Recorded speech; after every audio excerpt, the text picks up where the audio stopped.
Hello and welcome to the Vocal Sound Healing Podcast, Episode 5, How to Begin Liking Your Vocal Sound and Aligning with You.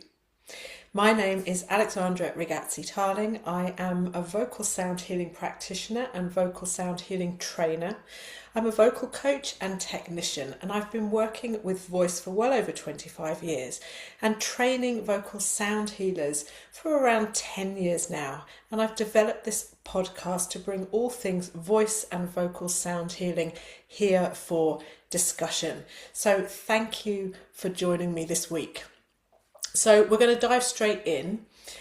This podcast was really inspired by an overarching theme for the week from working with several people in different capacities, all involving vocal development and vocal sound healing. And it's something I see all the time, people not liking the sound of their voice. And whilst I completely understand and relate to that feeling, especially having been a vocal performer for a lot of my life, we all have to stop it. We need to stop it now.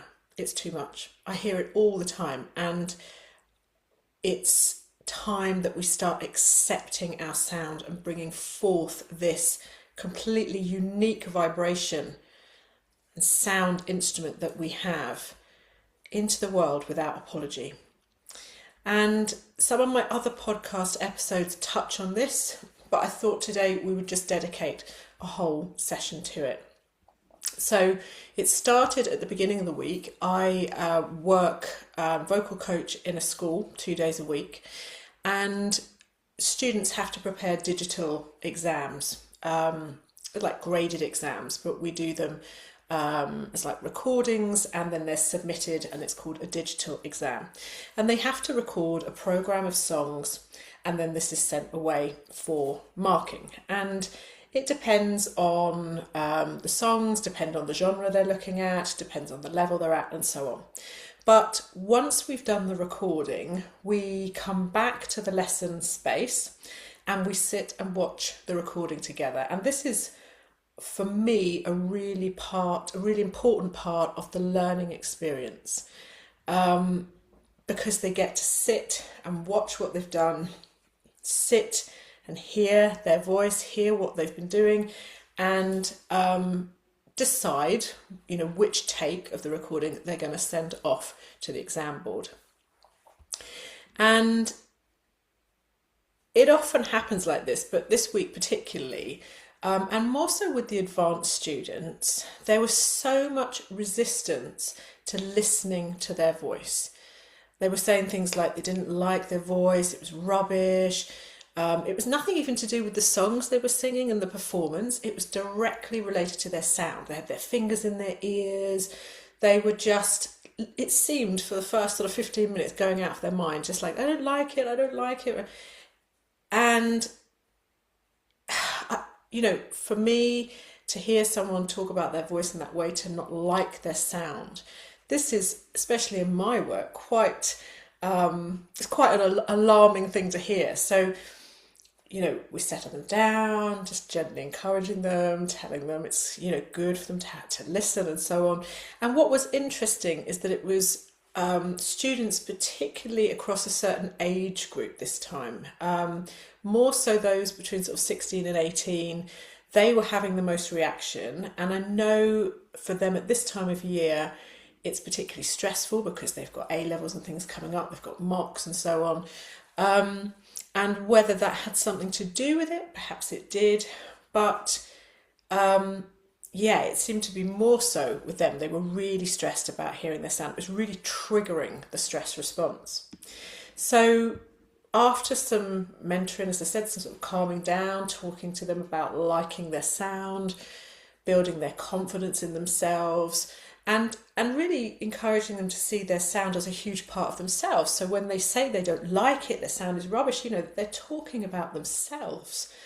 But what was interesting is after about 30 minutes of listening, so just coming towards the end of the lesson, they actually started to calm down. They actually started to center themselves, to relax and override that critical mindset. So instead of sort of attacking themselves, literally, every couple of minutes, writhing around because they didn't want to hear their sound, they started to calm down, and they were able to move past all of that stuff coming up that was being triggered from listening to their voice. And then the other scenario this week was with some of my alumni members. So I have an alumni membership community for people that have studied vocal sound healing with me over the years. And we have a mid-month meet session, and that's dedicated to different topics. But this month particularly, it was about practicing group work. So they get to offer some sessions where it's all done online, and they offer a session to the rest of the group, and they get to practice their group leading skills. And again, the same thing came up about the voice not sounding good enough, about feeling that they had to sound a certain way, about feeling that, it was rubbish, that they didn't like the sound, they didn't like what they were offering. And this sort of idea, again, about the voice sounding a certain way and the conditioning around that. Because we're so conditioned to think that we should sound a certain way. And if we don't, we criticise ourselves, we berate ourselves. But the thing here is that often we don't know how we're meant to sound anyway. So, we're criticising what we hear, but we don't know how to replace it. We don't know, what we're replacing it with. And in both of these scenarios, at the school and in the membership this week, these are people that have been working with their voice for quite some time. So still, those triggers are coming up, those things are happening. And it's interesting that they start to happen under pressure. So it's when we feel pressurized to sound, because in the case of an exam or a presentation and so on. So, this thing about criticizing ourselves for the sound that we're making, but not actually knowing how we're meant to sound anyway, is this thing about coming back to the middle voice, I call it. And last week in the podcast, I talked about finding the authentic voice with vocal toning. So, when we train our voice, whatever the genre, we're looking to find a natural middle voice, a natural sort of part of the voice where we haven't got any genre particular, we're just humming, singing, sounding in that middle voice. And we find this part of the voice, as I said last week in the podcast, we find it through gentle humming, through gentle vowel toning, and with appropriate connection to breath. So belly breathing, but not too much air, just breathing and gently sounding, and not doing that for anybody else, just taking ourselves away and having that sort of gentle practice of sounding vibration, thinking of our voice as a vibrational tool, as an instrument that generates frequency, first of all, before we add anything else. And then once we establish that middle ground, as I call it, or authentic sound, without genre, so, without thinking of yourself as an opera singer, as a pop singer, as a jazz singer, all of that, just finding that middle sound without any sense of performance or labelling, and getting comfortable there. And when I say comfortable, I mean making sure there's no strain in the voice, trying to bring the tongue forward, relax the jaw, all of those things. When we can start to work with that and refine that middle sound, then we can start to work with genre. So, contemporary music, musical theatre, opera, classical, whatever. But we need to think of our natural sound first. And then we can take any genre, any style, and learn that technique and learn that as a filter and put that on our natural voice. But the problem is happening is because, if perhaps in this exam situation for these younger people, they were singing, a selection of different songs, and as much as possible, they're connecting to their natural sound and sounding that, but they're still comparing themselves with everybody else that they hear singing those songs. And it's that comparison as well that's triggering for them. And likewise, even in the world of vocal sound healing, we might listen to people that we like to hear their voice in a healing capacity, whether a sounding mantra, whether a more of a performance thing. But we're always comparing ourselves with other people. And the only way we can start to like our sound is if we can come back to what we are naturally, come back to that natural vibration, that middle voice, that authentic sound first. And then, if we want to learn a genre and we want to become an opera singer, or perhaps you already are an opera singer and don't like your sound, it might work the other way around, but we add that genre to the natural sound and work to build the voice from that place. And as I said, ultimately thinking of genre as a filter, as something we just add. So when it comes back to not knowing how to sound, the first thing we have to do is strip it all away, come back to the sound of us, because that's what we need to focus on first. When we start to criticize our sound, we've got to look at, well, what am I actually trying to do here? What is my natural sound? And in vocal sound healing, it's definitely more about working with that pure middle, that authentic voice, and building flexibility with that sound, rather than adding genres to sound, like a pop singer and so on.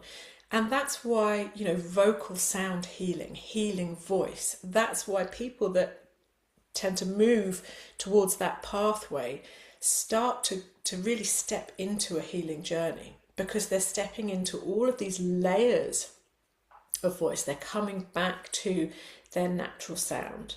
They're stripping away genre if they've come from that place.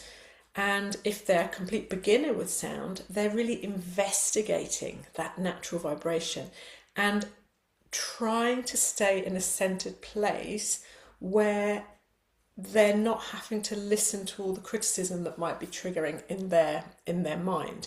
Trying to stay in a place where they say, okay, there's the critical mind kicking in, but I'm just going to carry on working with my voice anyway. I'm going to carry on working with that natural sound. I acknowledge the criticism, I acknowledge, what brain is throwing up, but I'm going to stay and just keep practicing this vibration. Because I think the issue is we get so conditioned by genre. It's coming at us from everywhere. Put the radio on, singing, sounding, the TV. There's so much coming at us, and we get lost in all of those sounds. What should we sound like? What is expected of us? And ultimately, we can't go down those roads. We can't go down that genre if we don't know what our natural starting point is. Because it's the natural starting point, and getting really used to that sound, getting really familiar with that natural sound and working with it, that's the place that we have to get used to. And so then when we start to hear our voice, perhaps it's on a recording or so on, or we've got to, use our voice to offer something in a group or whatever it might be, we're already friends with our own sound. We're already used to what we do.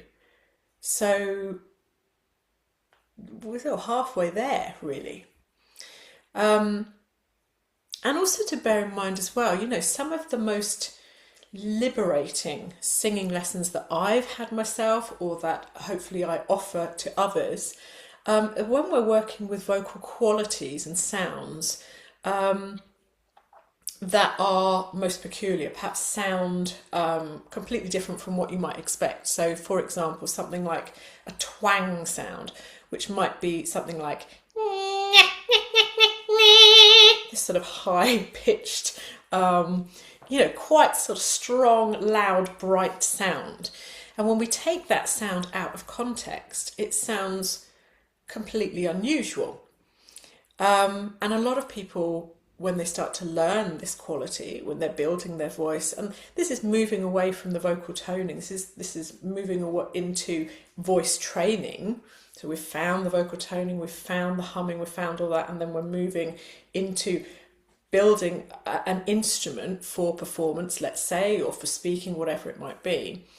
And we take, different qualities, and twang is one of those qualities, and we start to work with those sounds to produce it in a healthy way, without any strain, and it can help to amplify the sound.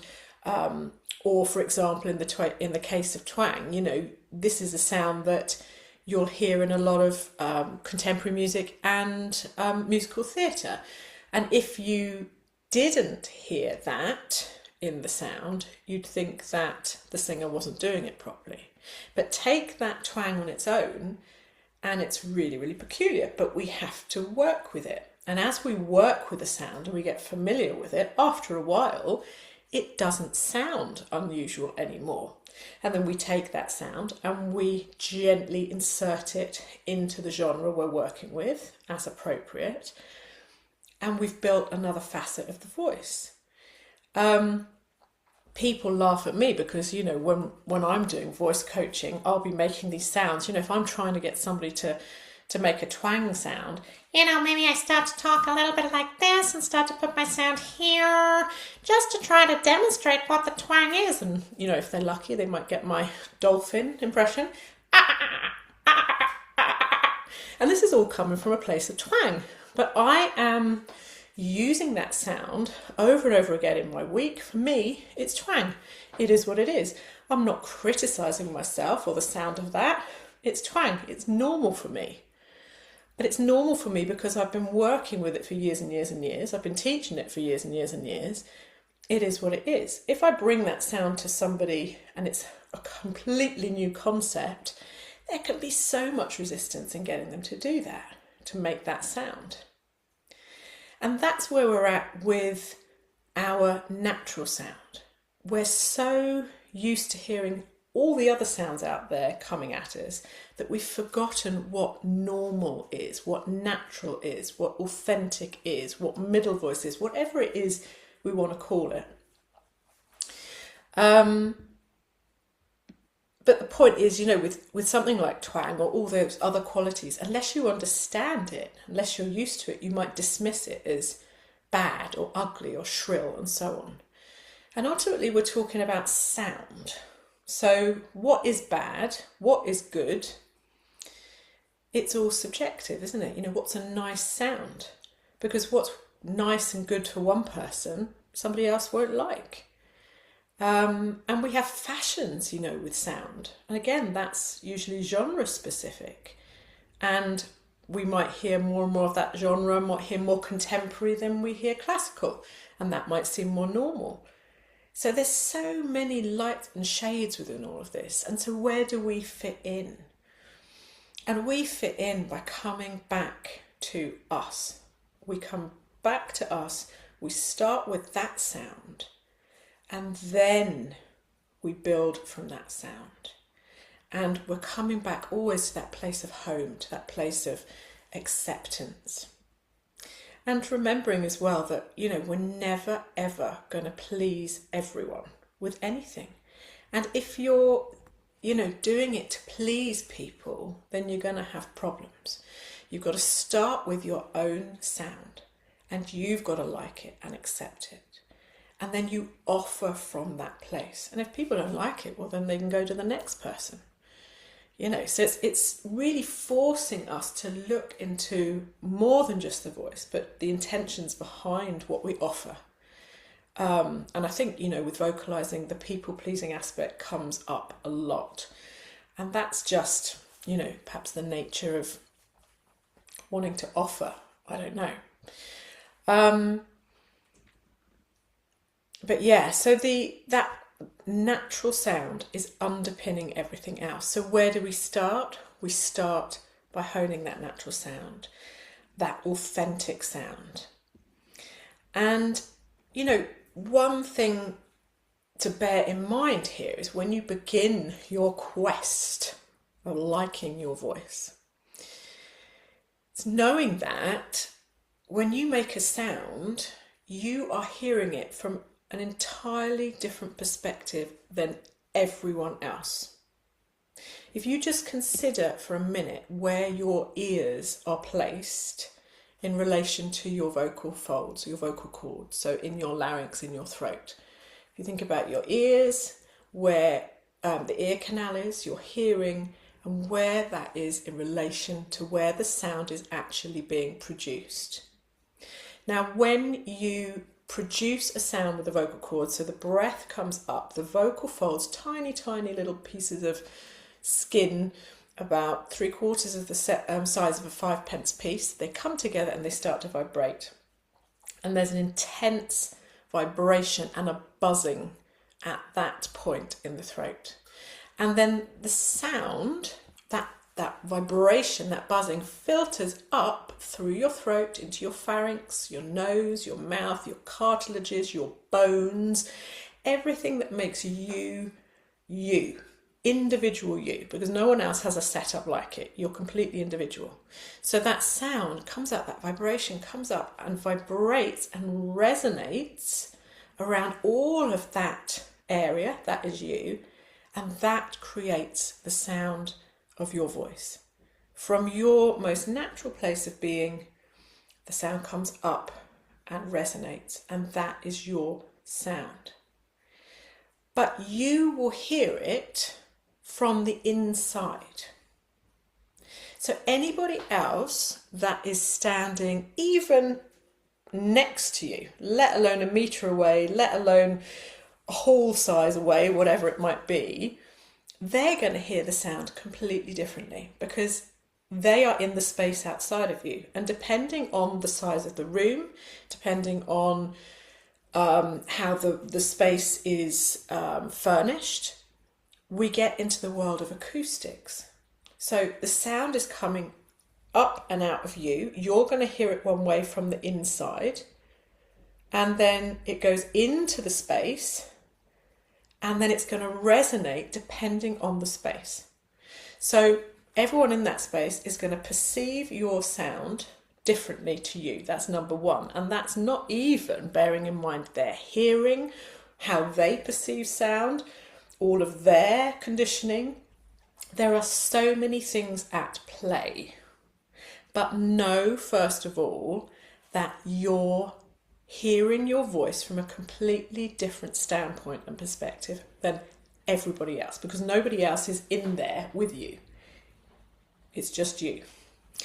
And that's why when you hear your voice perhaps recorded, like on an answer machine or something like that, that's why it causes this sudden resistance within us, because it's completely different from what you're hearing and have heard your whole life, unless you're used to hearing your voice recorded. And it can be a real shock for people. It causes us often to immediately dislike, to criticise what we hear. And that's just because you're not used to it. It's actually not wrong, it's not bad, it's not anything. It's just different from what you're used to hearing. So when you think about that, how do we get past that? So, you know, it's like my students this week, it wasn't until sort of towards the end of their session, nearly 30 minutes of hearing themselves, that they started to calm down. They started to sort of move into acceptance. It started to feel normal. And it wasn't anything to do with their voice. Their voice hadn't changed. They were just perceiving it differently. They were adjusting.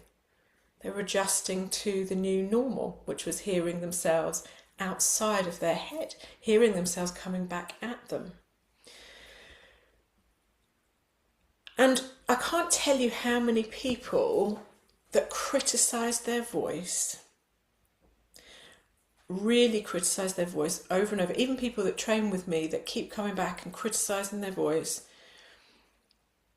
The thing that I see most of all, the ones that move into alignment with their sound more easily versus the ones that keep criticizing are the ones that have a regular practice. And they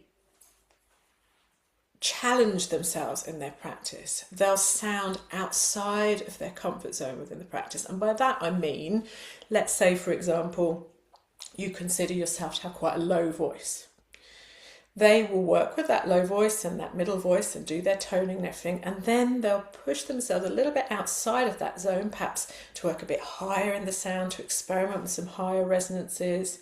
So rather than doing the practice to please themselves and fit into what they think they should sound like, they're doing the practice to more like a vocal laboratory, more to see what sound might come, what sound they might make, how it might feel. And they're looking at it from a completely different perspective. They're not looking to constantly refine the sound they already have. They're looking to see if they can take their vocal toning a bit higher, or their humming a bit higher or lower, or whatever it might be for you. And we come back to that again, and I've said it in the previous episodes, we come back to, if you're going to criticise your voice and you want it to change, what does your vocal practice look like? And I'm not talking about hours and hours and hours of singing. I'm talking about a regular practice. Perhaps you have a vocal toning practice 10 minutes 3 times a week. If you're looking to work as a vocal sound healer and share your voice with others in one-to-one, in group and so on, you might invest longer. You might have a vocal practice, 30 minutes 3 times a week. Or you might have a bit every day. But it's the same as well-being. We know that using our voice and vocal toning and so on greatly affects our well-being, stimulates the vagus nerve, creates vagal tone, helps us regulate our nervous system, helps us with high blood pressure, lots and lots of different health benefits. You can look back at other episodes on that. So not only has that vocal practice, not only is it doing something for our health, but what it's doing is getting us in touch with our voice on a regular basis. We're hearing, we're sounding, we're working with our voice. We're making friends with it. It's not going to take us by surprise because we're getting to know it. We're getting to know this part of us. And, that is key. So first of all, it's looking at your practice. If you're going to dislike your sound, how often are you using it? And like a well-being practice, your voice needs practice too. With well-being, we can't expect the nervous system to miraculously shift overnight and get used to working with more positive function, regulating more easily if we don't practice. It's about discipline. It's about showing up every day for yourself. And likewise with your voice. How much time and energy do you spend working with your voice? And if you're having a practice of voice where, you're singing and sounding, but you're actually being really critical with yourself and you're trying to get it to do certain things that it won't do and you're getting frustrated and it's not making you feel good, then you need to ask yourself some questions. You need to start to really peel the layers. Come back to that natural sounding. Come back to natural humming, vocal toning. See last week's episode.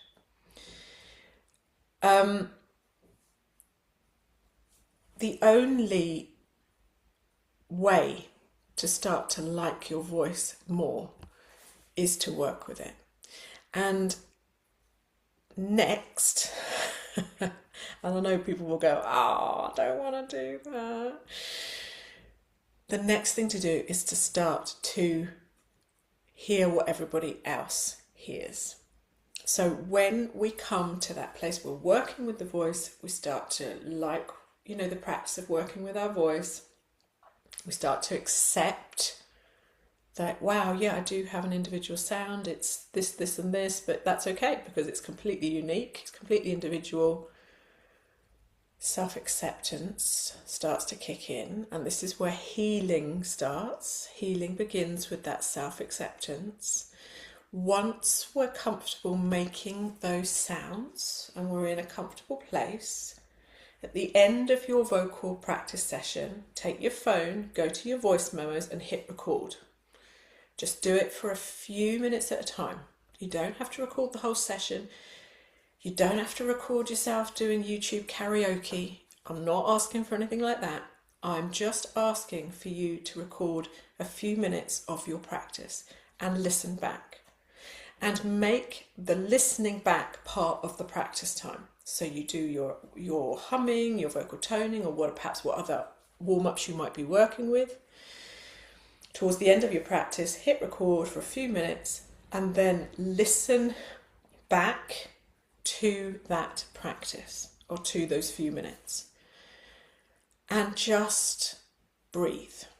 Sit in that centered place, sit in that place of acceptance. Whatever starts to come up, and stuff does come up. You know, even when I listen to myself back on these podcasts, I think sometimes, flipping heck, listen to her. But I can tell you, it's a lot easier now than it ever was because I'm so used to it. So practice listening to yourself. I can't stress it enough. And I would say I found this probably the most effective way of working with people that don't like their sound. It's a gradual process. Don't just throw them in the deep end recording their voice. I don't do that. But we bring this into the practice a little bit further down the line. And it's not just about the recording, as I said, it's about the listening. And take it even further down. Listening, it's about seeing your voice, as we've said, as this incredible vibrational tool, a tool for generating frequency, a tool for just expressing your basic needs. And if you've always been judged and criticised, perhaps, you know, caregivers or family members have criticised your voice or judged you, and you felt that, you know, humiliation. And I feel for you because I see it a lot and I know how deeply that sits. And if you've been, you know, in a performance career as well, or just a professional voice user, you know, these things can really sit very deeply within us. So when you do these practices, stuff might come to the surface, stuff might come up. And we're just going to look at it and go, look, there we are, there I am being criticised. There I am criticising myself. You know, because the things that have been said to us can get all jumbled up in there, and then we start to say them to ourselves because we believe that to be truth. So just being mindful of where that type of stuff might come out. You know, when we feel or have been criticised, we can attack ourselves. The perfectionist self starts to surface. And when we start to direct the perfectionist into voice work, healing work, it gets very difficult to find any love for what we're doing. Any love for our voice and the sound we're making. So worrying about what, you know, others think makes us more perfectionist, and we just get into that whole cycle there. So just noticing, where's the perfectionist coming out? Is criticism coming? Is that inner voice talking to you in a negative way? And just observe it. Don't think of it as part of you. Just observe it. Carry on with the practice anyway. Carry on with the listening anyway. And just gradually sit with you. Sit with the sound of you. Because when we start to focus on the criticism, when we start to worry what other people think, we're shifting straight away into a stress response. So we don't want to be doing this work from that place of the stress response, because we don't want to be practicing in the stress response. So whenever you do these simple vocal practices, you know, as I said, the humming, the toning, working with the voice, having a quick recording, listening back. Try to stay centered, try to breathe, try to come at it from a place of, I am allowing this time for me to heal me. This is a positive thing. Yes, we might trigger a little bit, but we're going to say, okay, that's all right. That's just the story. That's the story I've always been told. That's the story I've always told myself. And we're changing that story now. We're changing it. And it starts with coming back to self, coming back to your vibration. And, you know, as I said, we're not the same. We're not all going to sound the same. Physically and physiologically, we can't all sound the same because we're all made up of different parts. You know, our voice is resonating through our body, and your body's not the same as the next person. So your sound won't be the same as the next person. It's completely unique. You can't be critical of your sound because it's not like anybody else's. What you're being critical of is your expectation around genre. And I really can't impress upon you how important it is to separate the two. Separate the two. Go back to your natural sound. And then bring the genre back in if you're already working with genre. If you're coming from it and you don't know what to think about what your sound should be, start with the natural sound. Put genre aside for the moment. You won't, when you're working with the natural sound, you won't make a vibration, a sound like anybody else. So don't keep trying to imitate anybody else because that rather defeats the point. So your voice is unique. Your resonance is unique. Your vibration is unique. And if you bring that to the world, just see what happens. Starting to like your sound from that natural place. So in summary, before I leave you for the week, first of all, develop a regular practice. Spend time, if you want to like your voice and you want to feel that sense of alignment with you and your sound, you've got to practice it. So whatever it is, even if it's just once a week, that's why I started my vocal conditioning and technique online classes every Wednesday, to provide that space. It's 45 minutes every week to provide that space for people to explore their sound. It's not about meditation. It's actually about making all sorts of other noises, conditioning the voice and getting to know it. So even if it's just once a week, set it up. If you can do a little bit more than that, great. But if it's once a week, brilliant. Second of all, when you're doing your practice at the end, hit record on your phone just a few minutes. And as part of that practice, listen back. Sit, center yourself, breathe, relax, and find 3 good things about your sound. Not genre, your sound. Just your sound, your vibration. And I want you to step back, become the observer, and I want you to notice where you're self-critical. And really seek to find what's triggering you there. What's making you self-critical when you're just listening to your sound vibration? Is it your voice you're hearing in your head? Or is it somebody else's? How are you feeling? Are you feeling out of control? Is that why it's triggering? What's going on? Just observe. And if that throws you out, just bring it back to simple tone. See the last episode about that.